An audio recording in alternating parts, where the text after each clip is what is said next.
Muy buenas tardes. De nuevo con ustedes, Mimi Prado les habla en un programa más de alto voltaje de radial costarricense y en nuestro canal de YouTube, en la compañía de nuestro analista Fausto Amador Arrieta. Muy buenas tardes a todos ustedes. Hoy el programa es sobre las claves y escenarios de Trump en un parteaguas histórico. Vivimos en un cambio de época. Se derrumba el viejo orden. Trump y su gobierno han acelerado el paso. Más bien podríamos decir la carrera que conduce hacia el nuevo mundo. Lo hacen dos escenarios simultáneamente, al interno de la nación y en el geopolítico. En lo interno juega con cambios profundos de sus tres pilares: lo militar, ha parado el afán guerrerista, ha destituido el Estado Mayor y Musk ha dicho a los militares que hay que rediseñar el ejército y la producción de armas. En lo económico, evitar una crisis mayor de la deuda y del sistema financiero y recuperar salarios reales e inversión industrial hacia los Estados Unidos, sobre todo de Europa. Utilizará para ello los aranceles como armas. En lo moral, una lucha frontal contra el wokismo, contra los neocon globalistas y por la recuperación del Estado-nación. En el plano internacional, en la geopolítica da un giro de 180 grados contra el mantenimiento de una guerra fría absurda, herencia de las luchas ideológicas contra la Unión Soviética, guerra que no corresponde para nuestro momento histórico. Ya lo hemos señalado muchas veces.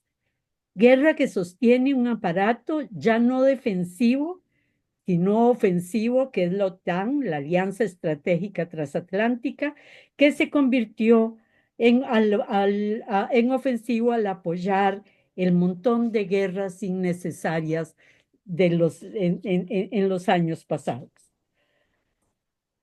Declara el gobierno de Trump que el mundo unipolar con los Estados Unidos como policía ha llegado a su fin. Dice su vicepresidente Vance que esa fue una anomalía histórica. Declara, nos dirigimos, señala, a un nuevo mundo multipolar, tripolar de esferas de influencia y totalmente interrelacionado. Todo esto lo maneja Trump, lo puede manejar porque se está apoyando en su gana electoral con su mayoría en el Congreso, en la Corte Suprema y con el apoyo de la nueva fuerza económica en el poder político, sus colaboradores del Silicon Valley. Y lo hace contra las corporaciones que llama sin patria, las que apoyan la cultura woke, las guerras que los enriquecen enormemente y las corporaciones que se ufanan de que los más importantes líderes europeos de este momento salieron de sus entrañas. Trump, para bien o para mal, con medidas equivocadas o no, está luchando en su contra. Así nos enfrentamos a una forma nueva de actuar sin la mínima discreción, sin pausas y a toda velocidad. A nivel nacional se mueve contra el Estado profundo, sostenedor del status quo que controla al poder político. El FBI, la CIA, todas las diferentes agencias de inteligencia, el AID, que además de sus programas de ayuda al desarrollo, asiste a la CIA en los golpes de Estado. Ejemplo de ello, los 5.000 millones de dólares que Victoria Nuland llevó a Hungría para el Maidán. También financió revoluciones de colores, caída de líderes incómodos y un largo etcétera. Pero en toda revolución, con el desorden que se crea, caen también inocentes y caen instituciones vitales. Lo más preocupante sería la cooptación del sistema judicial. Trump ha dicho, el que salva su patria no viola ninguna ley. Para lograr esta revolución interna, su gobierno necesita invariablemente una vuelta de hoja, un cambio radical en la geopolítica.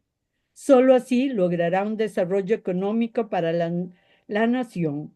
El viejo orden hace insostenible la primacía económica de los Estados Unidos. Terminar con la Guerra Fría, que no corresponde a la realidad del momento, y terminar con el aparataje que la sostiene, el viejo complejo industrial militar, la CIA, la AID, el exceso y poder cortar las costosísimas bases militares en todo el mundo e inclusive la OTAN. Y es así como llegamos a la 61ª Conferencia de Seguridad de Múnich, de entre el 14 y el 16 de febrero recién pasado. En ella, el vicepresidente Vance hace su ya famoso discurso no sobre seguridad, sino principios, contravalores o antivalores del globalismo de centro derecha y centro izquierda. Señala su separación de la Europa wokista que apoyó a los neocon y deja en shock a los líderes europeos.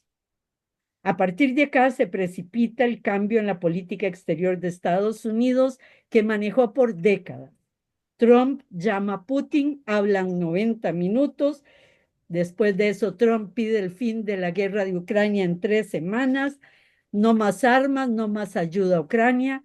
Zelensky se convierte en un poder ilegítimo y corrupto, una corrupción consentida y aprovechada por demócratas de alrededor de 100.000 millones de dólares que nadie sabe dónde fueron a parar. Europa pierde así a su aliado protector. Europa permitió la locura neocon de confrontar a Rusia. Ahora queda fuera del juego. Ahora debe buscar un nuevo lugar en el mundo. Se da la reunión Rusia y Estados Unidos en Riad, Arabia Saudita. Putin, en conferencia de prensa, aclara que la reunión no es solo sobre la guerra en Ucrania, que es muy importante, pero tampoco lo es solo sobre el medio ambiente y el Ártico. Se trata de normalizar relaciones diplomáticas y económicas con los Estados Unidos. Se trata de encontrar intereses comunes, y así lo señala Putin, frente a la histeria colectiva antirrusia de Europa. Y continúa Putin: nosotros informamos a los BRIC y el señor Rubio lo hará a sus aliados. Hasta aquí llegó frases, cierro comillas, de Putin. Hasta aquí llega el resumen narrativo de hechos que hago hoy. Ahora, unas pequeñas claves en tono rápido y una hipótesis para tratar de entender este momento de cambio. Kirill Dmitriev, director del Fondo Soberano de Rusia, declaró que empresas estadounidenses podrían volver a Rusia en el segundo trimestre de este año. No Rusia, sino los Estados Unidos perdieron con sanciones a Rusia alrededor de 800 mil millones de dólares. Fausto, vos me señalabas, creo que ayer, que después de contar entradas y salidas, hay una pérdida de 300 mil millones netos de los Estados Unidos frente a las sanciones que hizo a Rusia. A esto añadíamosle el costo de la guerra. Estados Unidos buscará enorme crecimiento económico en su nueva alianza con Rusia y de paso alejarla un poco de su alianza con China. Rusia buscará el crecimiento económico y de paso en la geopolítica separar un poco a Estados Unidos de Europa. Nueva era se vislumbra y que se terminará de dibujar cuando la hoy silenciosa y prudente China entre en la ecuación. Y en este mundo que se está dando de trueques y negociaciones, Trump estaría pidiendo a cambio permanencia del dólar en el sistema financiero mundial. Buenas tardes, Fausto. Buenas tardes, Mimi. Excelente síntesis, resumen y ampliación de lo que está ocurriendo.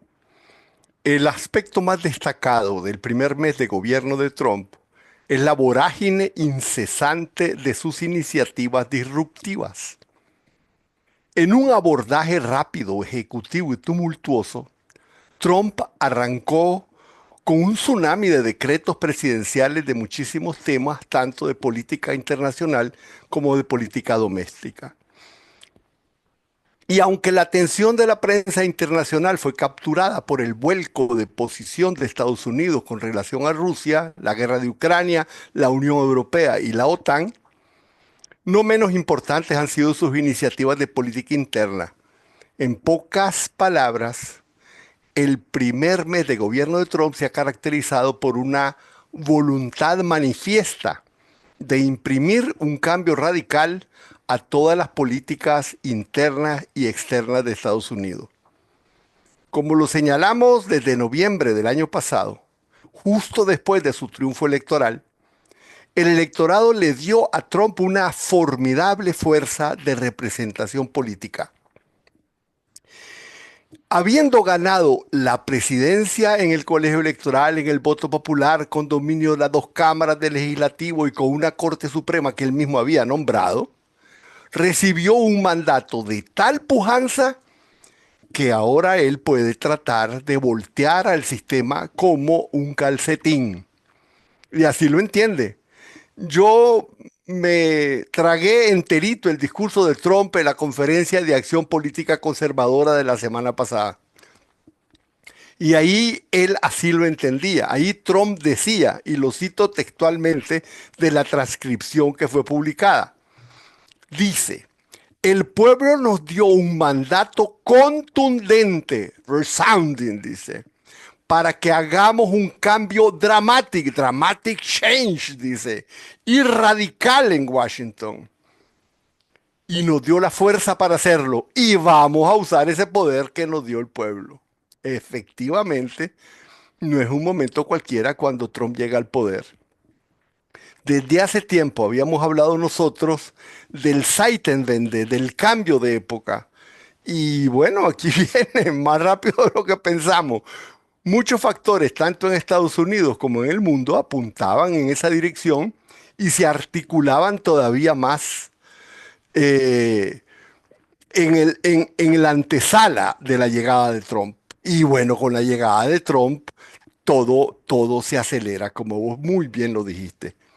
Muy posiblemente su segundo mandato marcará un punto relevante en la agudización, no en la solución, en la agudización de las contradicciones mundiales, que cada vez están más prontas a llegar a puntos de ebullición. Miles de grietas de la gobernanza mundial están llegando a puntos de ruptura. Y yo siento que Trump es un real intento de echarle un poquito de agua al fuego, de disminuir esa llama. Por eso yo siento que se está ganando consenso entre los especialistas de la geopolítica al considerar que la administración de Trump tiene todos los visos de convertirse en un hito histórico. Esta afirmación no es un elogio y tampoco una crítica, es apenas una mera constatación de hechos. La nave de la gobernanza mundial hace aguas por todos lados, tanto en Estados Unidos como en el mundo. Y con la llegada de Trump a su segundo mandato se articulan muchos factores disruptivos que lo han precedido y su acceso los acentúa y tal vez los precipite. Comenzando con Estados Unidos, bueno, lo hemos dicho muchas veces, pero nunca está de más repetirlo. Las cosas no quieren seguir como antes. El país se encuentra social y culturalmente dividido. Está en un proceso de declive de su estatura internacional y con un nivel insostenible de gasto público, de déficit fiscal, la mayor deuda pública de la historia mundial, compromisos militares insostenibles. Perdió el 90% de la capacidad manufacturera que tenía hace apenas 10 años. Y hace apenas 10 años ya tenía 20 años de que sus fábricas habían comenzado a irse a Asia. O sea, es una cosa simplemente espectacular. Todos esos factores se acumulan en un descontento generalizado con su clase política, que ya estaba polarizada y que había entrado en una crisis terminal de representatividad. A eso se añaden las brechas sociales, territoriales, desigualdad de ingresos, zonas abandonadas, divisiones culturales agudas y podría seguir y seguir y seguir. El funcionamiento de las instituciones públicas es cada vez más costoso y menos eficiente. Salud, educación, manejo ambiental. La respuesta, Vivienda. la respuesta a crisis, siempre me añadí esa palabra. La respuesta a crisis climática, todo se ha venido deteriorando, manejado por una inmensa burocracia ineficiente, inamovible y costosa en los niveles más bajos de desempeño de todo el mundo desarrollado, tal como la misma OECD lo ha mostrado. Y la propia democracia es apenas un remedio de sí mismo. 5 grandes lobbies recontramillonarios se acuerpan mutuamente y deciden quién está y quién no está en la clase dirigente. El lobby militar, el lobby farmacéutico, el lobby de comercio de armas, el lobby judío y el lobby financiero determinan la composición legislativa, ejecutiva y judicial de todo el país. Bueno, eso no es tan grave cuando las cosas funcionan, pero eso no es el caso. Las cosas no están funcionando y no funcionan en ningún campo y eso provoca una sensación generalizada de necesitar cambios. Trump es una respuesta. Será una respuesta mala, según se vea, o una respuesta buena, pero es una respuesta a un inmovilismo que ya no se puede soportar. Trump, yo le diría, es el producto distorsionado de esas insatisfacciones acumuladas, ignoradas y desatendidas. Y no solo se trata de Estados Unidos, después está la Unión Europea agotada y sin la más mínima capacidad de innovación, ni social, ni productiva, ni tecnológica, ni cultural. O sea, está en una crisis gigantesca, sujeta a fuerzas de extrema derecha, donde los grandes países, Inglaterra, Francia y Alemania, se encuentran todavía en mayor desconcierto que los Estados Unidos, como si eso fuera poco. Y con una guerra en Ucrania que los ha dejado económicamente en quiebra, políticamente desconcertados y en la mayor crisis de polarización cultural y social desde la Segunda Guerra Mundial. Y luego la guerra de Ucrania, totalmente ganada prácticamente por Rusia, pero con una dirección europea que no quiere aceptarlo y no puede salir de ella, y lo único que sabe hacer es promover mayor escalamiento y mayores peligros de catástrofe. Y luego la propia Ucrania destruida, despoblada, con millones de muertos y heridos, y sin poder desprenderse de la dirección nacional e internacional que la condujo a esta catástrofe. Y en esta sumatoria de crisis, no he mencionado siquiera el Oriente Medio, en llamas. Y de lo que estoy hablando no es de una crisis cualquiera. Yo le quiero poner nombre y apellido. Es la crisis del bloque de los países del G7. Es la crisis del segmento de países que dirige la gobernanza mundial. Nombre y apellido. Occidente es el nombre, colectivo es el apellido. Porque en frente a ellos, los grandes países del sur global, incluso en medio de una guerra como lo está Rusia, todos estos países han encontrado en los BRICS un sentido de destino. Avanzan en todos los órdenes de la vida social y económica. Se fortalecen políticamente, se compactan, superan las contradicciones que tienen entre ellos, logran entendimientos en medio de sus diferencias. Es todo un contraste con el desconcierto de Occidente. Ese contraste Esa hace es la aún palabra, desconcierto. Desconcierto por no saber hacia dónde, además. ni de dónde, ni ¿De de dónde dónde, vienen ni y de hacia dónde. dónde van? En su discurso Trump dijo, cuando ganamos, dice, los demócratas no vieron de dónde salió. Y dice, y perdieron el ánimo, dice, perdieron el entusiasmo, ya no saben qué hacer. Ay, qué rico ver eso, dice. Es un contraste que hace más aguda la crisis occidental. Y bueno, en ese panorama aparece Trump. Por eso ya Trump no puede ser considerado solo como un individuo aislado, más o menos histriónico, más o menos tramposo, más o menos caricatural, más o menos un cómic pelirrojo sentado en el escritorio de la oficina oval. Eso es lo que pudo haber sido en su primer mandato, ya no.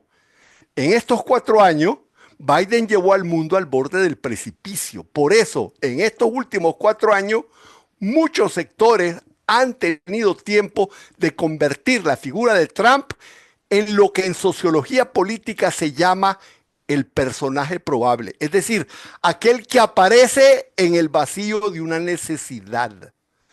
Y en ese vacío podría llenarse de la fuerza de todos los descontentos. Eso transformó a Trump en una figura política transindividual. Transformó la figura personal individual de Trump en una figura política transindividual, en el sujeto en el que se expresan las contradicciones. En este caso, Trump es la figura a la que han apostado segmentos alternativos y contradictorios, tanto desde abajo como desde arriba de la pirámide social. Trump, diría yo, que es la sumatoria desordenada y caótica de las negatividades en busca de transformación. Por eso apuestan a él sectores alternativos de un poder posible. Los segmentos más dinámicos de la economía, de las finanzas, de la tecnología y las más modernas industrias. Son fuerzas que empujan a un cambio de prioridades políticas, económicas, culturales y militares. Estamos viviendo lo que muchos ya llaman un cambio de régimen. Yo pienso que este podría ser un Un buen buen momento. momento para una pausa. Regresamos con ustedes. Estaba tan interesada que no lo vi. Regresamos con ustedes en unos minutos. De nuevo con ustedes. Antes del corte, Fausto estaba describiéndonos lo que muchos, así decía él, llaman un cambio de régimen en que diseña una nueva era. Un cambio de régimen a nivel nacional, bueno, es una especie de revolución desde arriba. Así ocurrió en Inglaterra con Oliver Cromwell en la primera mitad del siglo XVII, que sentó las bases políticas del poder de la burguesía más de 100 años antes de la Revolución Francesa. Esas cosas no pasan de forma planeada, ni tranquila, ni ordenada. ¿Quién habría dicho que en Francia la burguesía habría apostado su futuro político a la guillotina de Robespierre? La realidad es que esas transformaciones llegan llenas de desorden y posiblemente sin ningún plan. Esta vez detrás de Trump están poderosísimos varones del postmodernismo de alta tecnología, con una capacidad económica y comunicativa como nunca se ha visto antes en ninguna parte del mundo. Son ellos los que volvieron a poner a Trump en la presidencia. Ellos son los que buscan revertir la decadencia en la que está entrando Estados Unidos. Y ellos son los que buscan marcar rutas diferentes a la actual, en todos los órdenes económicos, financieros, fiscales y militares. Esa es la clave de comprensión que proponemos. Trump ya no es simplemente un presidente más, sino muy posiblemente un intento de cambio del régimen político en Estados Unidos. Y sí, aquí también de cambio geopolítico en el mundo. Es posiblemente, diría yo, lo que fue César en el final de la República Romana. Incluso si en esta ocasión hubiera una conspiración, también habría ocurrido lo mismo que César. Los tiempos ya tienen suficiente fuerza para sostenerse en la misma línea, si no es que conducirla todavía mejor, como ocurrió con con Augusto en el caso de Roma. Bueno, esas son las claves de comprensión para la frenética carrera de decretos. Y así es también como debe entenderse el sorprendente, compacto, afirmativo y disruptivo equipo en los ministerios más decisivos del mantenimiento físico del poder: defensa, FBI, Seguridad Nacional, CIA, y en la dirección ejecutiva de todo este tinglado de autopreservación está Tulsi Gabbard, furiosa senadora anticomplejo militar industrial. No sé cómo pudo llegar. Yo estuve escuchando cada una de sus deposiciones al Congreso.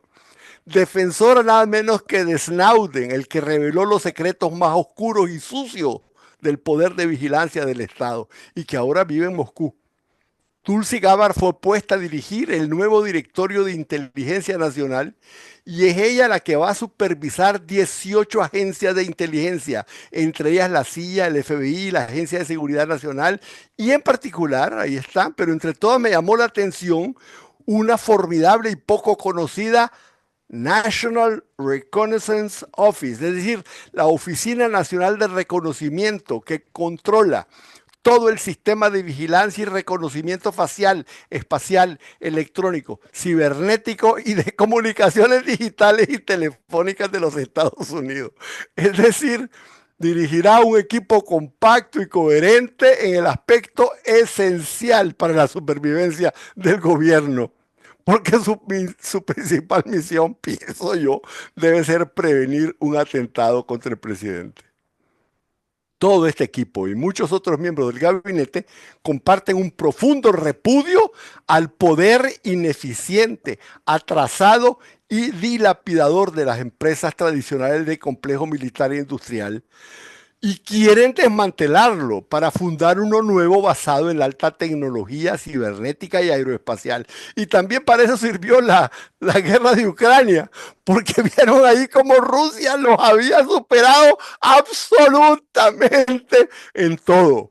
Y además se deshicieron de todo ese armamento que ya no tiene sentido y Europa se los compró, ya para terminar de ironizar. Nos toca hoy, en el escaso tiempo que nos queda, ofrecer algunas claves, ¿verdad? Pero creo que vamos a quedar debiendo las partes internas y el tsunami de Elon Musk y el tsunami financiero que está por desencadenarse, que es muy importante y en algún momento lo vamos a tener que abordar. Citibank y otras instituciones que están en peligro. Puede ser el siguiente programa, Fausto.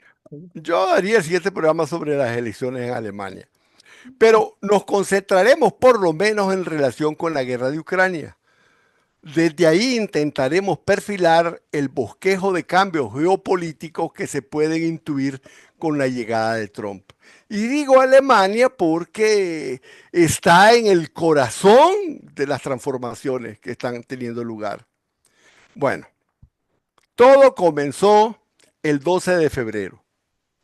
23 días después de la toma de posesión de Trump, Trump decidió esa fecha. No era arbitraria. Ese día fue confirmada Tulsi Gabbard como secretaria del Directorio Nacional de Inteligencia. Y ya estaban en sus puestos los más importantes miembros de su gabinete de seguridad nacional y de seguridad personal, en la silla en seguridad nacional y en defensa. Entonces, las cosas estaban listas. El día anterior había girado instrucciones a Steve Witkoff para viajar a Moscú y reunirse secretamente con Putin. Steve Witkoff, que es alguien especial, no ocupa ningún cargo del gobierno, actúa como amigo íntimo y enviado personalísimo de Trump. Y entonces Moscú había sido advertida por la CIA que iba Witkoff a Moscú con información privilegiada. Putin le recibió y discutió con él más de 4 horas, Mimi. Mm. Ahí quedó establecido todo el libreto de lo que venía. Al día siguiente, Witkoff regresó a Washington e informó a Trump de sus conversaciones con Putin. Y fue entonces que Putin ordenó que se levantara el telón y el drama comenzó. Llamó a Putin y oficializaron en hora y media lo conversado con Witkoff. Ese mismo día, Trump lo hizo público. Puso por escrito en su red social, por escrito, el contenido de sus conversaciones. Informó que había hablado con Putin y estaba el reconocimiento de que Biden había empujado a Putin a la guerra en Ucrania Era y así. que ambos estaban dispuestos a terminarla. Reconoció la grandeza de Rusia y su papel en la derrota del nazismo. Y lo decisivo, organizar un futuro encuentro entre los dos, que sería organizado por delegaciones de ambos países del más alto nivel. Ahí notificó Trump los miembros de la Comisión de Negociación de Estados Unidos para aterrizar lo conversado y preparar sus encuentros. Los delegados eran Marco Rubio, secretario de Estado, equivalente a Relaciones Exteriores, Mike Valls, consejero de Seguridad Nacional, lo que fue Sullivan, y claro está, Steve Witkoff, que actúa como su alter ego, con autoridad, como dijo el propio Witkoff, de hablar en nombre personal de Trump. Esta llamada fue como un choque eléctrico para la Unión Europea, que veía que de repente el país que la había impulsado a sostener esa guerra, que según Trump nunca debió haber ocurrido, estaba ahora dejándolo en el aire. Los gobernantes europeos de la OTAN estaban a punto de quedar con la brocha en la mano. A partir de esa fecha las cosas se aceleraron. Yo quisiera detenerme aquí un momento para apreciar las formidables dimensiones de la tragedia europea. Empujada a una guerra en la que gastó miles de millones de euros. Estimulada a sancionar a Rusia, lo que la dejó sin uno de sus principales mercados y sin energía barata para sus empresas. Se estimuló a Estados Unidos, a los sectores más dinámicos de Europa, a deslocalizarse, a irse de Europa y trasladarse a Estados Unidos. Y bueno, recordemos que la compra de gas rusa nunca estuvo sancionado. Entonces se entenderá lo espantoso que fue que Estados Unidos volara el gasoducto que la unía con Rusia. Así estaban las cosas cuando llegó Trump. Y cuando llega Trump, lo primero que hace es ponerle tarifas a las exportaciones y además la obliga a desviar sus inversiones sociales a gasto militar. Y a la Y en, histeria colectiva antirrusa le dice que no es verdad, que es y, falsa. y en medio de todo eso, después de hacerle todo eso y después de hacerla enemistarse con Rusia, ahora Trump se hacía amiguito de Putin y deja a Europa peleada con Rusia. Es increíble. Ser aliado de Estados Unidos es realmente fatal, como decía muy bien Kissinger. Bueno, al día siguiente de la llamada entre Trump y Putin, porque ya va así, el 13 de febrero llegó la reunión de la OTAN a Bruselas y acudió Pete Hegseth, llamémosle el ministro La de defensa. Defensa, y su discurso fue todavía más impactante. Ahí, mira, dura muy poquito porque salió publicado, pero dura menos de 4 minutos.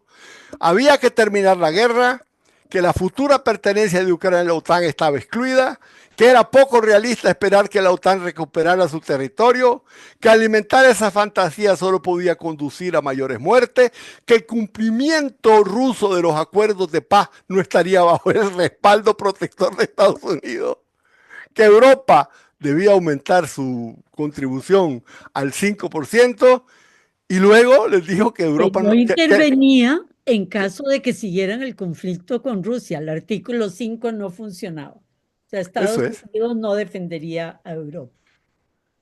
Entonces Hegseth les advirtió que los Estados Unidos no iban a seguir para siempre en Europa. 3 días después de esas palabras de Hegseth tuvo lugar la reunión de seguridad de Múnich.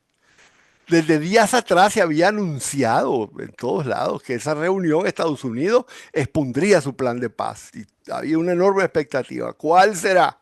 Nada de eso ocurrió. Ningún plan de paz. Los medios occidentales habían recibido informes confidenciales sobre ese plan. Falso, completamente falso. En Múnich, Estados Unidos, no mencionó la palabra Ucrania. La figura central fue J.D. Vance, el vicepresidente, que se lanzó en un ataque frontal contra la Unión Europea, a la que acusó de no defender los valores democráticos, de atacar la libertad de expresión y de suprimir las elecciones cuando los resultados no son los que quiere. La acusó de discriminar a fuerzas con respaldo electoral que son excluidas de las discusiones internacionales, como en esa misma conferencia. La Ahí derecha y la izquierda alemana que no fueron invitadas.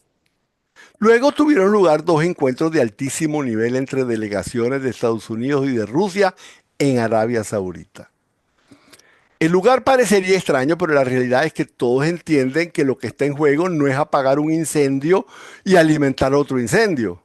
La locación en Riad, capital de Arabia Saudí, vincula los grandes conflictos geopolíticos y permite hablar de ellos en el centro funcional del Oriente Medio. Implica la búsqueda de solución del problema palestino. No sé hasta dónde llegará eso, pero está por lo menos puesto en el tapete. En esas reuniones apareció un claro entendimiento entre Rusia y Estados Unidos, se restableció operatividad total en las embajadas, se designaron agendas de negociación y en fin, lo que menos se hizo fue hablar de Ucrania, porque había 6 mesas de discusiones y solo una de ellas hablaba de Ucrania. El mundo fue notificado que Trump está buscando establecer bases de entendimiento para un acuerdo internacional de amplio espectro, donde posiblemente participará también China. Y aquí yo voy a interrumpir para decir muy brevemente que todo el mundo dice, sí, sí, sí, está queriendo salir de Ucrania para dedicarse a China. Todo lo que está en su mano es dedicarse a China. Por favor, eso es tan demasiado obvio que no lo podemos considerar decisivo. Lo que está de por medio es un acuerdo internacional mucho más amplio. La que va a estar excluida va a ser el Europa. Luego se desataron dos polémicas internacionales. La primera con Zelensky, a quien Trump le pidió un acuerdo para que a Estados Unidos le quedaran parte de la explotación de minerías y propiedades de Ucrania, que entre paréntesis, no hay tierras raras en Ucrania, a pesar de que eso sigue diciéndose todos los días. Pero bueno, la otra polémica fue con la dirigencia de los países de la Unión Europea, que vieron cómo Perdón, Rusia. esa cuestión de Ucrania le recuerda a uno las reparaciones a las bestiales a las que se obligó a China, porque son mayores aún que las de Alemania, y sobre todo las de Haití. O sea, reparaciones de guerra que después destruyen un país para el resto de, eh, de decenas de años. Bueno, no te seguí muy bien lo de China, pero A China la obligaron a pagar, bueno, pero no importa. Reparaciones de alemanas de Segunda Guerra Mundial fueron menores y sí muy parecidas a las que obligó Francia a Haití. Francia y Estados Unidos a Haití. Desproporcionadas. me vas a contar lo de las sanciones a China. Sí. La otra polémica fue con la dirigencia de los países de la Unión Europea, que de repente vieron cómo Estados Unidos y Rusia estaban en un proceso de relación que tiene la potencialidad de transformar el orden internacional actual, excluyéndolos a ellos. Bueno, la polémica con Zelensky tiene poca importancia. La importancia de Zelensky se la dan los países europeos que se sitúan como opuestos a un acuerdo de paz que no los tome en cuenta. Entonces, la única sombra negra del momento actual está puesta por Europa, cuyos dirigentes deberían rendir cuenta a sus pueblos de dejarse llevar a una guerra que va en contra de sus intereses sociales y culturales. Por último, en la polémica mundial está lo que ocurrió ayer, porque esto diario pasa algo. El escandaloso giro de Estados Unidos que llegó a las Naciones Unidas. Ahí estaban conmemorando, no sé cómo decirle, el inicio de la guerra en Ucrania. Y estaba planteado una discusión sobre Ucrania y había varias resoluciones. Bueno, Estados Unidos votó junto a Rusia. Y en la Asamblea General se negó Estados Unidos a votar con Europa. Se negó a una resolución que condenaba a Rusia. Se negó a una resolución que abogaba por la integridad territorial de Ucrania. Y se negó a llamarle guerra a la de Ucrania. Dijo que era un conflicto. Y ahí en la Asamblea dijo que vetaría en el Consejo de Seguridad cualquier resolución que dijera lo mismo. Y así pasó. De la Asamblea General se pasó al Consejo de Seguridad. Estados Unidos presentó su moción intacta en la que se pide el fin del conflicto de Ucrania, a lo que no se le llama guerra. No se menciona a Rusia como país agresor, ni se incluye el derecho de Ucrania a su integridad territorial. La resolución fue aprobada. Inglaterra y Francia tenían derecho de veto y se habían enfrentado a Estados Unidos en la Asamblea General apenas unas horas antes. Pero una vez que llegó el Consejo de Seguridad, se quedaron calladitos, más bonitos, mansitos y simplemente se abstuvieron de votar. Eso permitió que pasara la moción de Estados Unidos en el Consejo de Seguridad que pide fin al conflicto. Rusia no es el país agresor. ¿Mm? Y Ucrania no tiene derecho a la No, integridad de su territorio. a nada. Es una cosa, es una cosa. Y Entonces, es decir, y calla Inglaterra y Francia. Eh, en todo este proceso, lo trascendental es visualizar el hecho primario, fundamental, de un giro histórico que tal vez no se produzca inmediatamente, pero que está avisado e impulsado.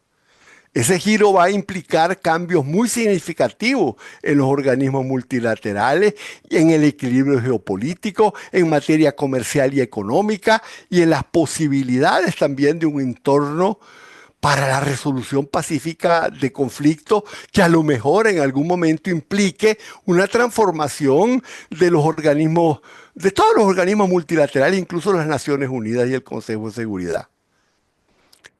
En el mundo se comenzó a hablar de un nuevo Yalta. Nosotros hemos venido hablando de esa posibilidad. Eso se refiere a la reunión de Franklin Roosevelt, Winston Churchill y Joseph Stalin en Crimea, en 1945, justo antes del final de la Segunda Guerra Mundial, donde se presume que se establecieron las bases del orden de posguerra, incluyendo la formación de las Naciones Unidas. De algo así se está hablando cada vez más. Bueno, ese es el punto.